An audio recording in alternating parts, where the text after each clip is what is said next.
Assalamualaikum warahmatullahi wabarakatuh. Saya Abdurrahman bin Dalite, pelajar Learning Center Kota Kinabalu. Dalam pembentangan ini, saya akan fokuskan kepada tiga perkara, iaitu yang pertama, analisis pemikiran kanak-kanak berkenaan persoalan Allah dan malaikat, menjawab persoalan kanak-kanak berkenaan Allah dan malaikat, justifikasi peranan dan fungsi akal bagi memahamkan kanak-kanak berkenaan perkara sam'iyat dan teori. Baiklah, sebagai pengenalan pada tugasan saya pada kali ini, apabila kita melihat pada ayat-ayat Al-Quran yang mana banyak di dalam Al-Quran menyarankan manusia menggunakan akal mereka untuk mengenal Allah. Biasanya Allah akan menyebut berkenaan kejadian-kejadian ciptaannya.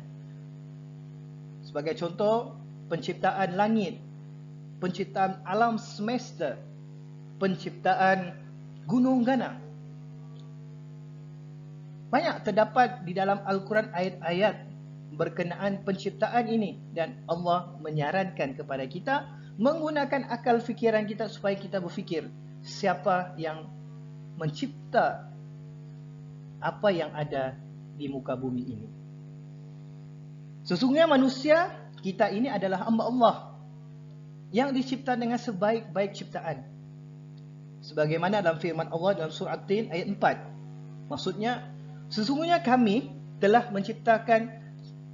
Allah telah menciptakan manusia dalam bentuk yang sebaik-baiknya dan berkelengkapan sesuai dengan keadaannya.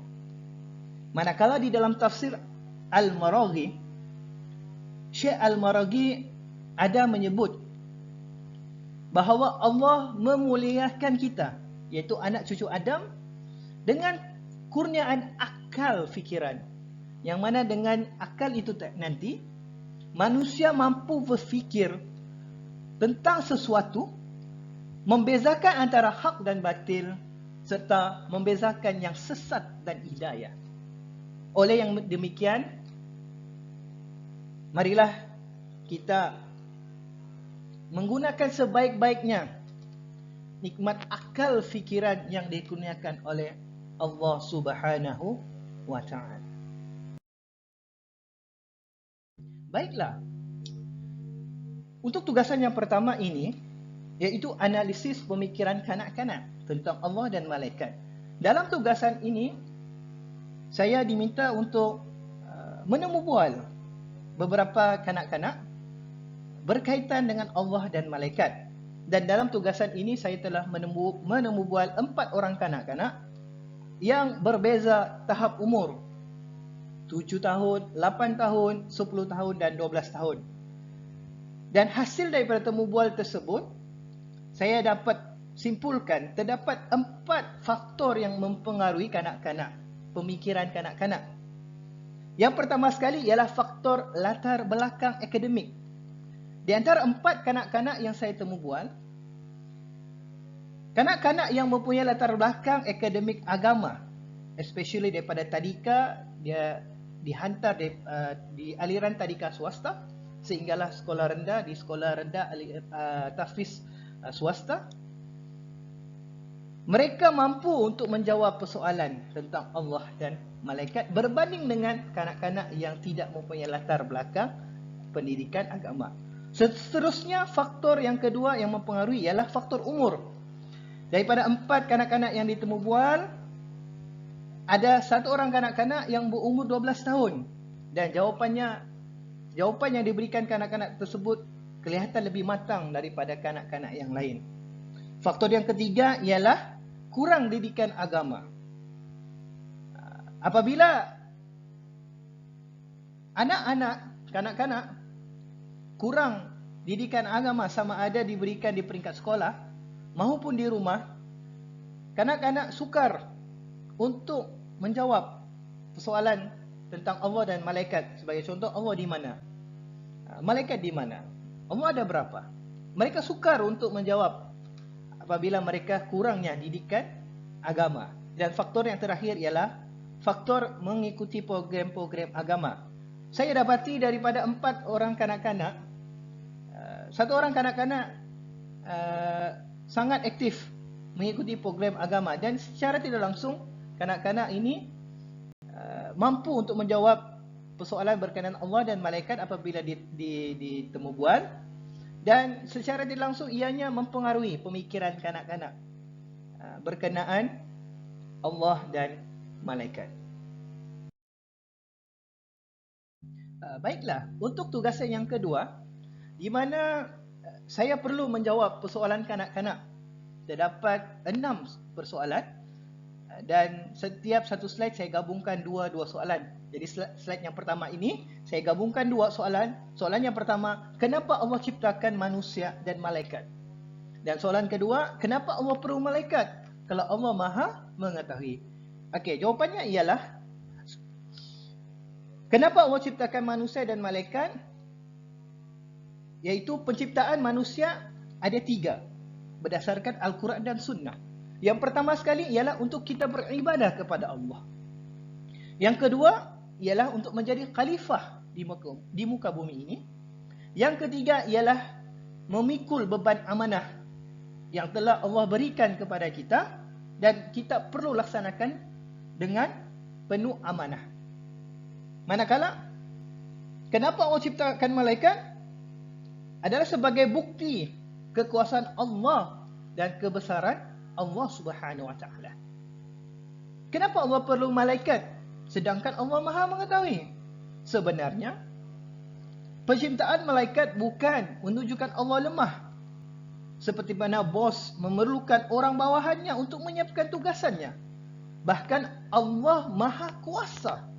Adapun Allah ciptakan malaikat, bukan Allah perlukan malaikat, bahkan semata-mata menunjukkan ianya ialah satu kebesaran dan kekuasaan Allah dalam mencipta makhluk yang mulia, iaitu malaikat.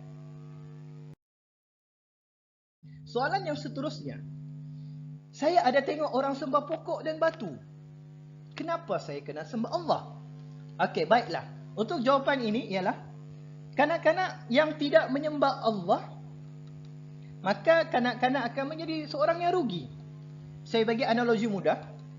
Apabila kanak-kanak ponteng ataupun tidak hadir ke sekolah, sedangkan kawan-kawan yang lain hadir ke sekolah untuk menimba ilmu, sudah pasti kawan-kawan yang pergi sekolah beruntung kerana tidak ketinggalan dalam pelajaran berbanding anak-anak yang ponteng tidak hadir ke sekolah. Oleh itu, sesungguhnya Allah tidak rugi. Bahkan siapa yang rugi? Ialah kita, kanak-kanak yang tidak hadir sekolah, rugi kerana tidak menyembah Allah Subhanahu Wa Taala. Seperti mana dalam firman Allah dalam surah Al-Ankabut ayat yang ke-6, maksudnya sesungguhnya Allah Maha Kaya, tidak memerlukan apa-apa dari alam semesta ini. Kalau kita tidak sembah Allah, Allah tidak rugi. Bahkan kita yang rugi.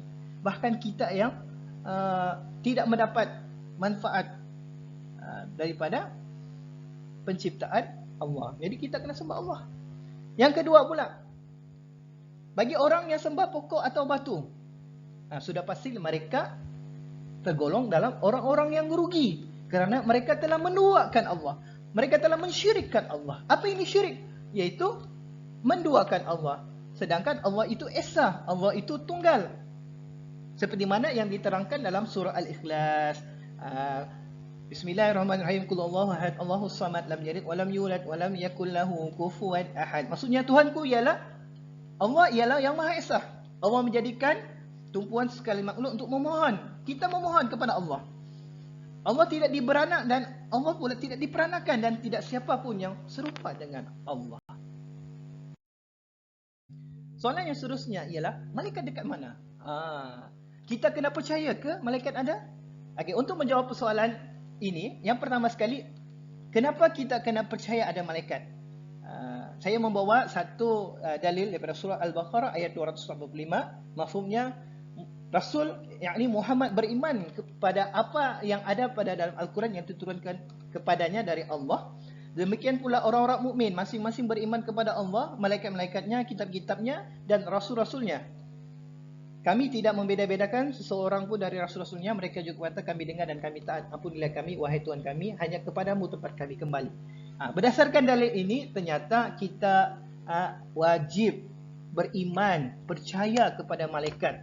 Tambah-tambah lagi, beriman kepada malaikat merupakan salah satu rukun iman yang mana setiap umat Islam perlu ada, perlu meyakini, perlu beriman. Bila mana kita sebagai orang Islam tidak beriman kepada malaikat, maka rosaklah akidah kita. Yang kedua ialah malaikat ada di mana? Berdasarkan penulisan jurnal yang saya ambil, iaitu Moh Jurianto, beliau ada menyatakan bahawa malaikat berada di penjuru langit. Seperti mana yang diterangkan dalam surah Al-Haqqah ayat ke-17 maksudnya, dan malaikat-malaikat berada di penjuru-penjuru langit, dan pada hari itu dengan orang ada 8 orang malaikat menjunjung arasy Tuhanmu di atas mereka. Ini menunjukkan bahawa malaikat berada di langit. Jadi itu saja untuk menjawab soalan yang kedua. Okey, baiklah, saya teruskan kepada tugasan yang ketiga, iaitu justifikasi peranan dan fungsi akal bagi memahamkan kanak-kanak berkenaan perkara syariat dan teologi. Okey, yang pertama, akal mempunyai peranan yang penting dalam mengenali Allah, berpandukan Al-Quran dan Sunnah. Supaya apa? Supaya tidak terpesong dari jalan yang sebenar. Yang mana di dalam Islam, akal berfungsi untuk kita merenung, memikirkan, serta mentadabbur alam ini. Seterusnya juga di dalam Al-Quran terdapat 13 tempat di mana Allah bertanya dengan kalimah afala ta'qilun, yang bermaksud tidakkah kamu menggunakan akal kamu. Berdasarkan perkara ini menunjukkan penggunaan akal sangat dititikberatkan di dalam Islam, bahkan ianya sebagai teguran kepada manusia agar menggunakan akal yang digunakan oleh Allah dengan memikirkan tanda-tanda ketulusan Allah. Akal juga berfungsi untuk mencari ilmu pengetahuan, yang mana dengan ilmu tersebut dapat memandu manusia ke arah kebaikan sama ada di dunia ataupun di akhirat.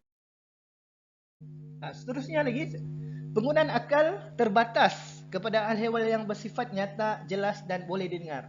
Manakala bagi al-hewal yang bersifat ghaib, ia memerlukan panduan khas, iaitu wahyu, Al-Quran dan Sunnah. Dalam arti kata yang lain, akal fikiran kita ini terbatas. Terbatas maksudnya kita tidak boleh memikir secara berlebih-lebihan. Dikhawatiri kita boleh terpesong, terpengaruh dengan hawa nafsu kita. Seterusnya, akal juga berperanan sebagai pendalilan dalam al-hewal akidah. Selain daripada dalil naqli dan hadis, akal juga merupakan salah satu sumber hukum yang dipanggil sebagai dalil akli ataupun pendalilan akal. Kesimpulan. Okey, berdasarkan tugasan ini, apa yang saya dapat simpulkan ada 3. Okey, yang pertama, pemikiran kanak-kanak adalah sangat terhad dalam menerima persoalan berkenaan Allah dan malaikat. Mereka juga dipengaruhi oleh faktor-faktor luaran lah, yang seperti mana yang saya bentangkan tadi. Okay. Yang kedua, sebagai orang dewasa, dalam memberikan jawapan kepada kanak-kanak, kita perlu terlebih dahulu mencari jawapan yang terdapat dalam Al-Quran dan Sunnah, supaya jawapan yang kita berikan nanti terpandu berdasarkan Al-Quran dan Sunnah. Bukanlah kita mengandai-andaikan sahaja, sehingga boleh menyebabkan terpesongnya akidah kanak-kanak tersebut. Dan akhir sekali, Al-Quran dan hadis menggalakkan kita untuk menggunakan akal fikiran untuk kita mengenal siapa pencipta alam semesta ini. Yang mana banyak dalil-dalil Al-Quran dan hadis yang menyuruh manusia agar menggunakan akal.